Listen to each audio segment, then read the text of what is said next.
بسم الله الرحمن الرحيم، والصلاة والسلام على إمام المرسلين. مرحبا بكل مشتركات كل أمهات قناة أم عبد الرحمن لمراجعة لتلاميذ السنة الخامسة فرنسية قصد الصعود بمستواهم والتحصيل وتحقيق نتيجة إيجابية في الامتحان النهائي. نواصل في هذا الفيديو هذا لا troisième فيديو اللي نديرها على البروجي نيميرو 1.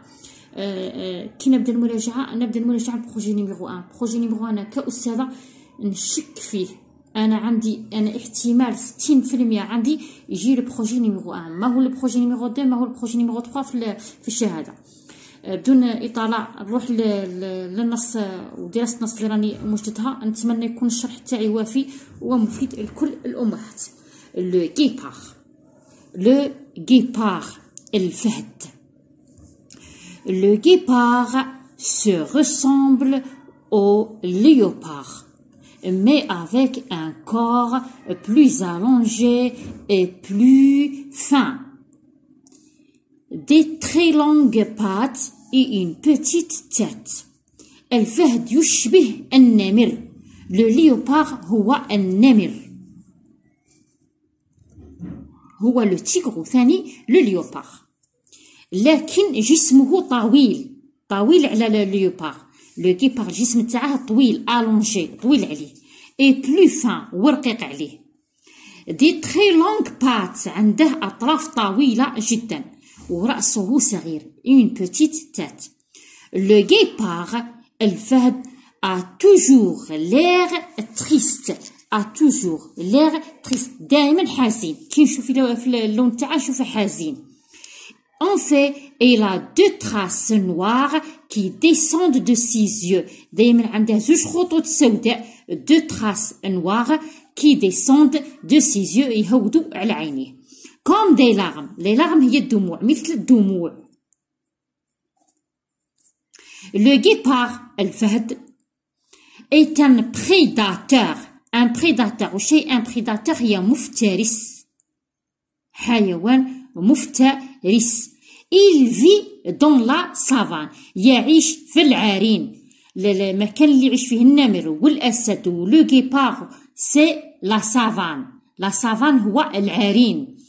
il mange des antilopes الظبية، des gazelles الغزلان، et des gnous.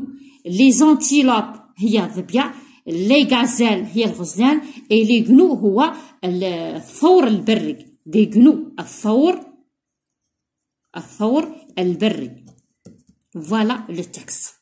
هذا هو النص. جو ريبيت لو تكست باش يتسنى الامهات يقروه يدو فكر عليه. لو guépard se ressemble au léopard, mais avec un corps plus allongé et plus fin, des très longues pattes et une petite tête. Le guépard a toujours l'air triste. En fait, il a deux traces noires qui descendent de ses yeux, comme des larmes. Le guépard est un prédateur. Il vit dans la savane. Il mange des antilopes, des gazelles et des gnous. Voilà le texte. طبعا النص فيه 6 أسئلة وفيه une production écrite. Madame le texte un animal, la production écrite sûrement un animal. alors تبع معايا لاخر الفيديو، فيه نصائح على الدروس وفيه كذلك نصائح على الفقه. je commence les questions. alors la première question. recopie la bonne réponse. اختار الجواب الصحيح. ce texte هذا النص اللي كنا نقرأ فيه. raconte une histoire يحكي قصة. décrit un animal يصف حيوان. présente un métier يقدم مهنة. oui le juste bien sûr c'est la deuxième réponse. je mentionne. يصف حيوان. décrit un animal. que mange, la question numéro 2.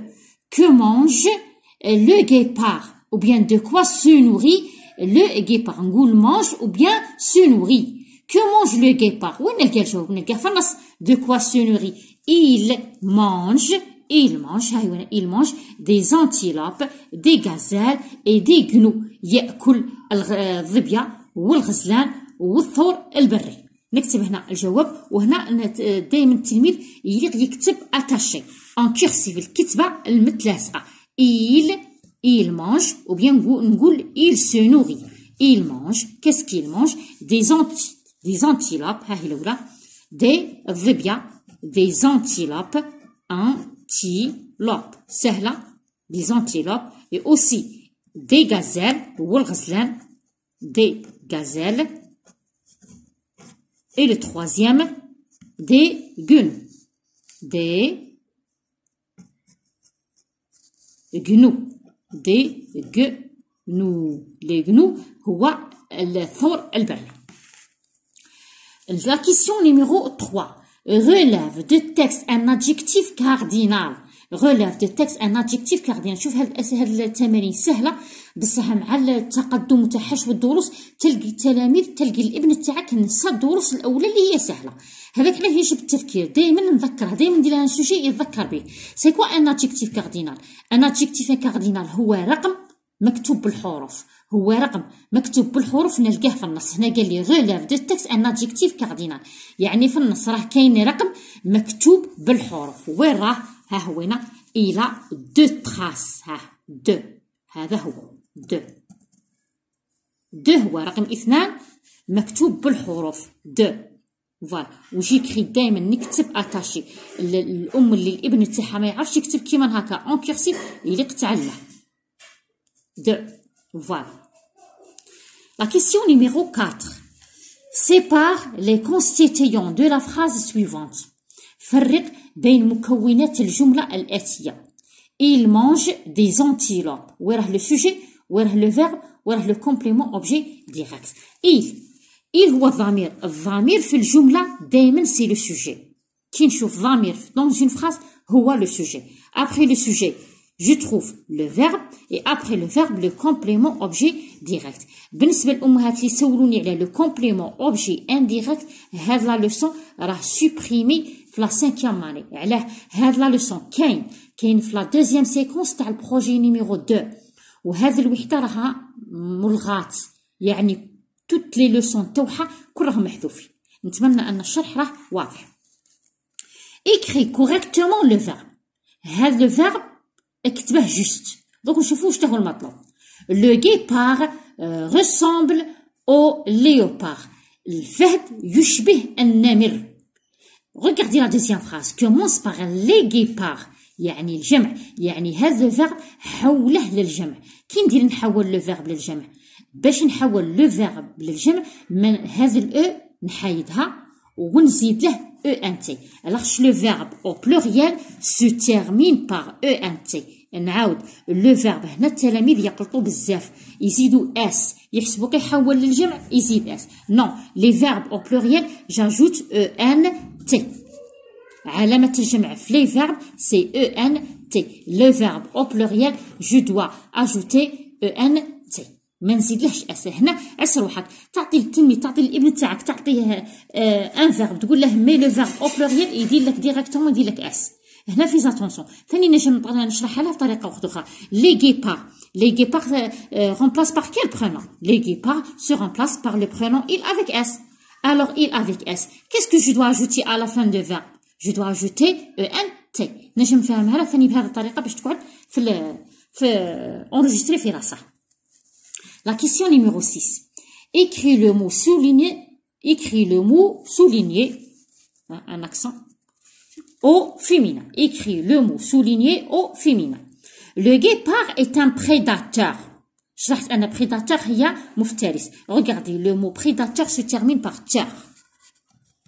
ter. احنا قرينا باللي ter le féminin تاعها c'est triste. Alors ici, le guépard c'est le masculin. Le féminin c'est la guéparde. الفهدة الأنثى. Et un, c'est quoi le féminin? Je dois ajouter ici e. C'est une avec e. prédateur. نحيد علامة التفكير. préda. واش نحيد؟ نحيد ter. هذه ter. Et par quoi je le remplacer? Je le remplacer par trice. prédatrice. هي مفترسة. Voilà. Voilà. نحط أنا هكا لو سوجي اللي بغات دير لها كابتور نعاود نرجعها. ها هو لو تكست. les questions, la première question, la deuxième question, la troisième question, quatrième question, 5e كيسيون 6e كيسيون. فوالا اللي ما فهمتش حاجه ما عليها الا انها ترجع الفيديو قليلا وتعاود تتمشى تفهم هي وتفهم وليدها، وباذن الله تعالى كل راح نتحصلوا على معدل يرضي كل ولادنا ويرضينا احنا كاساتذه وكاولياء. روح لا برودكسيون اكريت. غالبيه الامهات يحوسوا لا برودكسيون اكريت كيديروا يخدموها لولادهم. انا ديجا درت ان موديل كما اكرير اون برودكسيون كريت دان انيمال، راه في القناه، راه وحده لا برودكسيون كريت درتها في القناه هنايا وحده كي ندير اون برودكسيون كريت سور ان انيمال، وراح ان شاء الله باذن الله نعاودها باش في فيديو وحدها باش يتسنى الامهات يلقوها. الوغ جو لي لا كونسي، نقرا السؤال اون تيدون دو لا بواط اوتي، بمساعده هذا الجدول نقول له لا بواط اوتي. Écris un paragraphe de 4 à 5 phrases pour décrire la girafe. هنا السؤال راه واضح، قال لك écris un paragraphe، اكتب فقرة ناش فيها 4-5 جمل على pour décrire la girafe، تصف الزرافة. pour décrire la girafe نتقيد بالسؤال. ولدي يكتب 4 جمل 4 ويدي النقطة كاملة. ما نقولش لا يليق تكتب نص كبير ولا يليق تكتب 6 جمل، على الاقل 4، على الاكثر 5. يعني 4 يدير 4 جوست صاي، يدي 4 نقاطي واش تاهو يحترم المطالب، يحترم الشروط. utilise le présent de l'indicatif. حنا مع هذه المرحله المتقدمه رانا درنا لو فيتور تاع لي فيرب، دوك نستعملها لي فيتور نستعملها في لي ميتي. لي زانيمو ندير لو بريزون. Utilise la 3e personne elle. La 3e personne du singulier elle. علاه درت elle parce que la girafe féminin. كون عطاني ان انيمال ماسكولين ندير elle parce que la girafe féminin. اجي نشوف لابواط اوتي واش عطاني فيها. لانيمال عطاني لا جيراف الزرافه، لي نون عطاني لي بات الاطراف، لو كو الرقبه، لا كو الذيل، لا سافان العرين، لا فوغي الغابة، لو ديزير الصحراء، لو فيرب اتر اي لو فيرب افوار، لو فيرب سو نوغير يأكل، لو فيرب فيفر يعيش، long les adjectifs long le féminin c'est long, court le féminin c'est courte, puissant le féminin c'est puissante, sauvage mammifère carnivore. ونزيدها herbivore على خاطرش لا غازال ماهيش carnivore herbivore حيوان اكل للعشب. طبعا كان امهات يسوليني ممكن ندير كلمات اخرى ماهيش في الجدول، واه ممكن بصح تكون جوست، نكتب جوست يكتبها التلميذ جوست. كيما هنا لا سافان ما عندي ما ندير بها بور لا غازال، ما غاديش نديرها. دوك لا برودكسيون كيت انا باش ما نطولش راني موجده وحده نيشان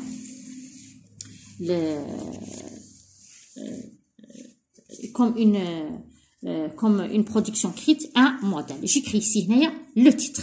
عندي la production écrite دائما تبدا plutôt بان titre la gazelle. فوالا كاين امهات سولوني قالوا لي يكتب دي فراز ولا ان تكست. طبعا حنا نقول ان لو تكست فيه لي فراز.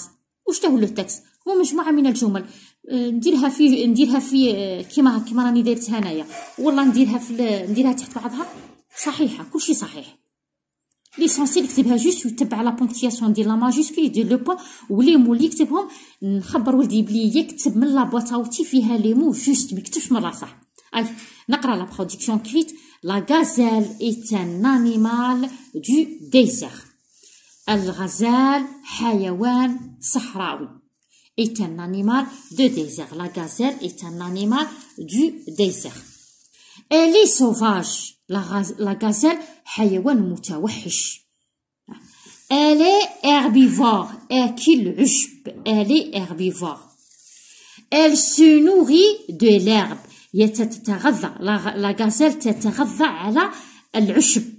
Elle se nourrit de l'herbe. Ses cornes sont petites. القرون تاعها صغيرة. Son cou الرقبة تاعها. Son cou est long. الرقبة تاعها طويلة. Elle est rapide وهي سريعة. طبعا هذه هي الفقرة اللي كنت موجدتها. La gazelle est un animal du désert. حيوان صحراوي، حيوان صحراوي. est un animal du désert. elle est sauvage، هي متوحشة، هي متوحشة. sauvage هي متوحش، متوحشة للأنثى. elle est herbivore، herbivore هي آكلة عشب، آكلة عشب. elle se nourrit de l'herbe، تتغذى على الأعشاب، تتغذى على الأعشاب. ses cornes sont petites، قرونها صغيرة، قرونها صغيرة. son cou، رقبتها son cou est long، طويل.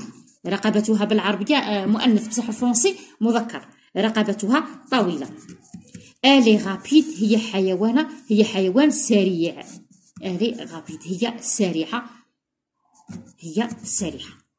طبعا هنا في هاد لا برودكسيون كريت استعملت لي زادجيكتيف بوسيسيف سون اي سي كما راكم تلاحظوا، ما درتش لي اي لو ولا ما درتش لي ديتيرمينون لي زارتيكل ديفيني اي انديفيني، درت لي زادجيكتيف بوسيسيف.